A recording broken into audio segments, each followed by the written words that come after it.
नमस्कार दोस्तों, आज हम लोग इस वीडियो में तुलसीदास की जीवनी के बारे में जानेंगे, यानी तुलसीदास जी का जीवन परिचय के बारे में जानेंगे। तो चलिए तुलसीदास जी का जीवन परिचय के बारे में जानते हैं। तुलसीदास का जन्म उत्तर प्रदेश के कासगंज जिले के सोरो में हुआ था। तो तुलसीदास का जन्म कहाँ हुआ था? उत्तर प्रदेश राज्य के एक जिला है कासगंज, वहीं पे से सोरो नामक स्थान पर हुआ था। यानी तुलसीदास का जन्म कहाँ हुआ था? सोरो में हुआ था। तो ऐसे तुलसीदास के जन्म के लेकर बहुत सारे मतभेद हैं, लेकिन सरकार ने सोरो नामक स्थान को ही मान्यता दिया है। तो तुलसीदास का जन्म कहाँ हुआ था? उत्तर प्रदेश के कासगंज जिले के सोरो में। उनका जन्म 1532 ईस्वी में हुआ था। तो तुलसीदास जी का जन्म कब हुआ था? 1532 ईस्वी में। उनके पिता का नाम आत्माराम दुबे था। तो तुलसीदास जी के पिता का नाम क्या था? आत्माराम दुबे। उनकी माता का नाम हुलसी दुबे था। तो तुलसीदास जी की माँ का नाम क्या था? हुलसी दुबे। उनकी पत्नी का नाम रत्नावली था। तुलसीदास जी की पत्नी का क्या नाम था? रत्नावली। तो तुलसीदास जी का एक बेटा भी हुआ था, लेकिन वो बेटा मर जाते हैं। उनके गुरु नर हरिदास थे। तो तुलसीदास जी के गुरु कौन थे? नर हरिदास। उनका देहांत 30 जुलाई 1623 ईस्वी को हुआ था। तो तुलसीदास जी का देहांत कब हुआ था? 30 जुलाई 1623 ईस्वी को।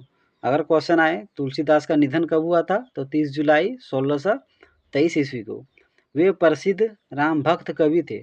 तो क्वेश्चन आता है तुलसीदास जी कौन थे? तो तुलसीदास एक बहुत ही प्रसिद्ध कवि थे, और वे किसका गुणगान करते थे? राम का, यानी वे राम भक्त कवि थे। उनकी प्रमुख रचनाएं रामचरितमानस, हनुमान चालीसा, विनय पत्रिका, कवितावली, गीतावली।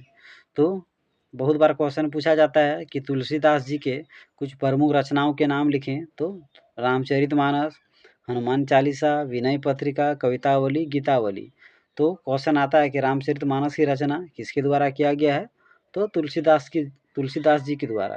हनुमान चालीसा किसके द्वारा रचना किया गया है? तो वो है तुलसीदास जी के द्वारा। तुलसीदास जी का सबसे अंतिम रचना क्या था? तो वो था विनय पत्रिका। यानी तुलसीदास जी अपने निधन से पहले विनय पत्रिका रचना किए थे। तो तुलसीदास जी का सबसे अंतिम रचना क्या था? विनय पत्रिका। वे अवधी और ब्रज भाषा समान रूप से जानते थे। तो तुलसीदास जी अवधी भाषा जितना जानते थे, उसी तरह उतना ब्रज भाषा भी जानते थे। यानी तुलसीदास जी को ब्रज भाषा और अवधी भाषा दोनों अच्छी तरह से ज्ञात था। तो हम लोग यहाँ पे तुलसीदास जी के जीवनी के बारे में पढ़े, तो दोबारा रिपीट कर देते हैं क्या क्या पढ़े। तुलसीदास जी का जन्म उत्तर प्रदेश के कासगंज जिले में सोरो नामक स्थान पर हुआ था। तो ये स्थान जरूर याद रखिएगा। इसके अलावा इसमें मतभेद हैं और भी बहुत सारे जगह हैं, लेकिन सरकार ने माना कि तुलसीदास जी का जन्म सोरो नामक स्थान में हुआ था। उनका जन्म 1532 में हुआ था। तो इसमें भी मतभेद हैं। उनके पिताजी का नाम आत्माराम दुबे था। उनकी माता का नाम हुलसी दुबे था, और उनकी पत्नी नाम रत्नावली था। और रत्नावली से एक बेटा हुआ था, जो कि मृत्यु को प्राप्त हो जाते हैं। उनकी बेटा की मृत्यु हो जाती है। उनके गुरु नर हरिदास थे। तो नर हरिदास कौन थे? तुलसीदास जी के गुरु थे। उनका देहांत 30 जुलाई 1623 ईस्वी को हुआ था। तुलसीदास जी का मृत्यु 30 जुलाई 1623 ईस्वी को हुआ था। वे प्रसिद्ध राम भक्त कवि थे। उनकी अगर रचना का बात जब भी होगा तो रामचरितमानस, हनुमान चालीसा, विनय पत्रिका, कवितावली, गीतावली, ये कुछ फेमस हैं, प्रसिद्ध हैं। वे अवधी भाषा और ब्रज भाषा दोनों एक बराबर जानते थे। यानी वे अवधी भाषा और ब्रज भाषा के ज्ञाता थे। इसे आप अच्छा से पॉइंट वाइज पढ़ लीजिए। इससे रिलेटेड बहुत सारे क्वेश्चन पूछे जाते हैं। और अगर मेरा वीडियो आपको अच्छा लगता हो तो मेरे यूट्यूब चैनल को ज़रूर सब्सक्राइब कर लीजिए।